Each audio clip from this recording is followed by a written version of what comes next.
আসসালামু আলাইকুম সবাইকে। আজকে আমি একটা কথা বলি, আমার জীবনের ইতিহাস।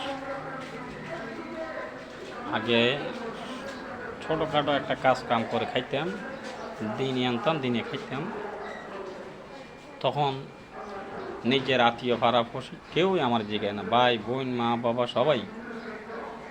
শুধু টাকা নাই বলে আমাকে কেউ কিছু জিগায় না, থাকিও নাই।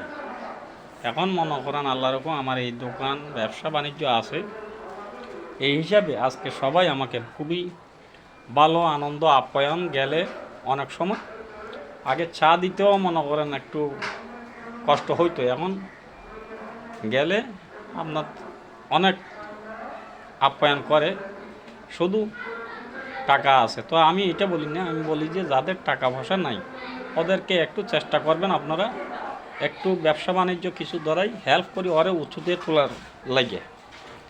এটাই। আসসালামু আলাইকুম, রাখি।